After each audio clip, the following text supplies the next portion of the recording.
Hey everyone, my name is Yash Seth, and this is my first quantum computing project.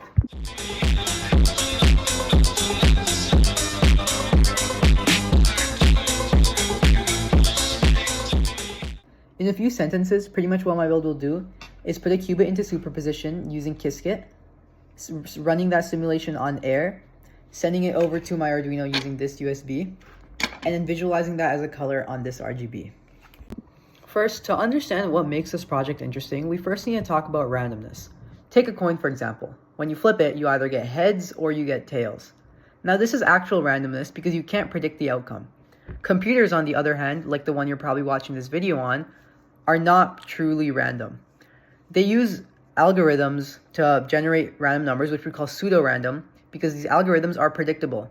This arises issues in cybersecurity and missing out on key simulations. Quantum systems, on the other hand, can make actual randomness. Now, to understand this, you first need to look at what makes its very being.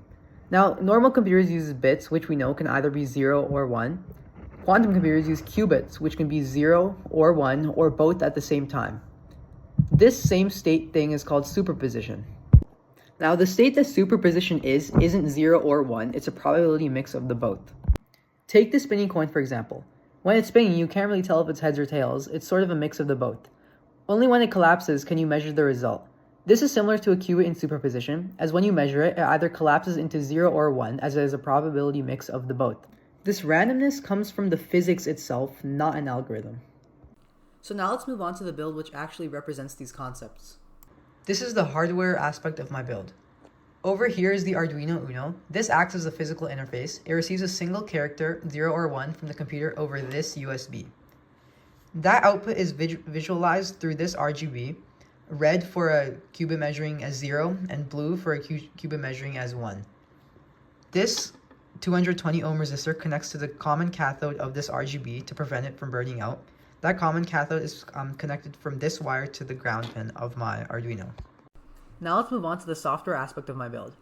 This right here is the Arduino receiver code. What this code will do is take in data from my computer, send this to the Arduino, and then visualize an output. These two lines here are pretty much the GPIO pins used for the RGB outputs.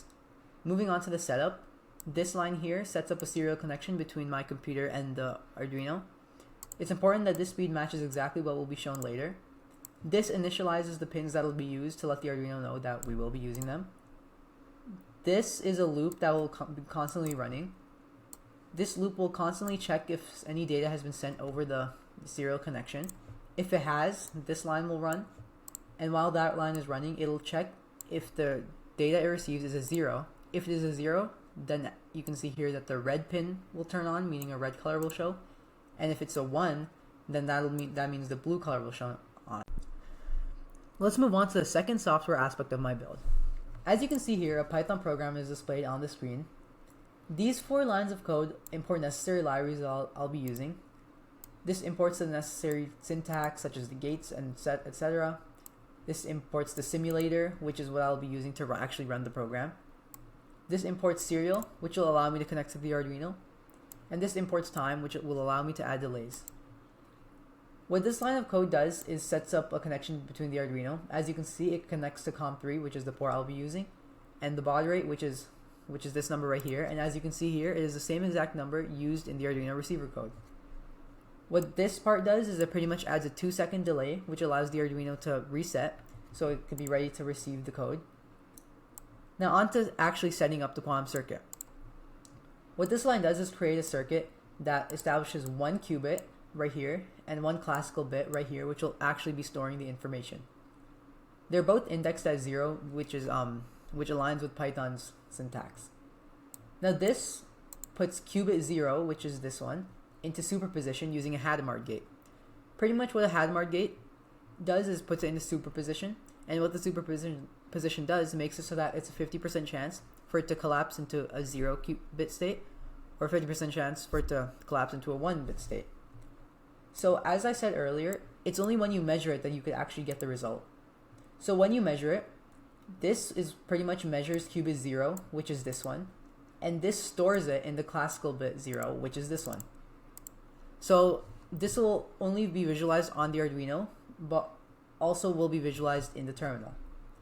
So now we actually need to run this on the simulator. So this sets up the air simulator. This runs that simulator using the circuit, which is this one.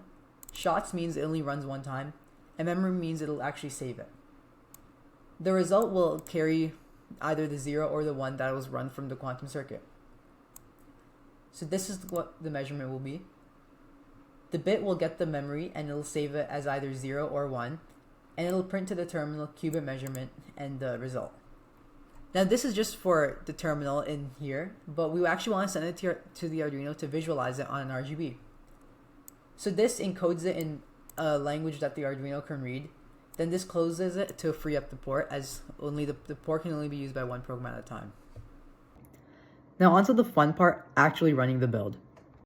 For the first step, we first have to upload the Arduino receiver code to save it to the Arduino.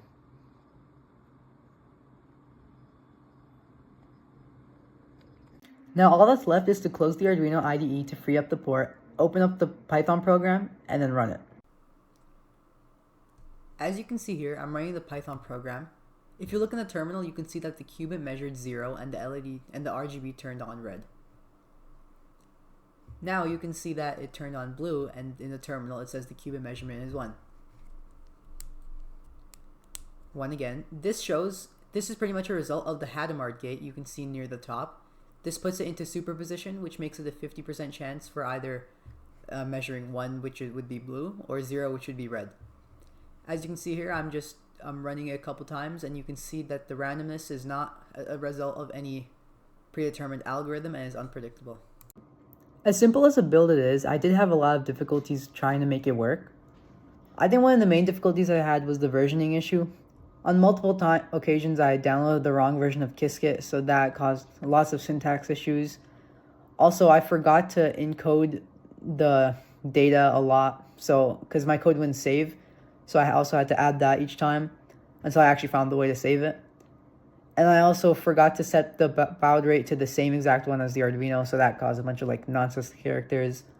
And the reference code I used was from a long time ago, so I had to actually modernize it into current day Qiskit syntax. Before making this project, I did have also some feasibility questions. I didn't really know how I would make a quantum computing based focus without access to an actual quantum computer.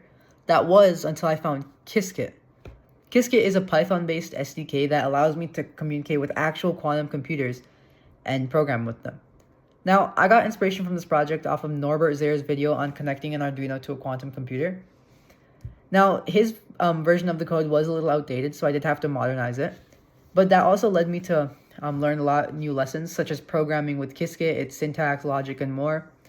I also learned how to bridge the connection between classical hardware and quantum hardware, visualizing quantum data, abstract quantum data with an actual observable machine. And I think my biggest lesson was that visualizing quantum data through actual visual output such as this makes the concepts feel more real and give me more confidence to pursue this field even further. Thanks for watching, everyone.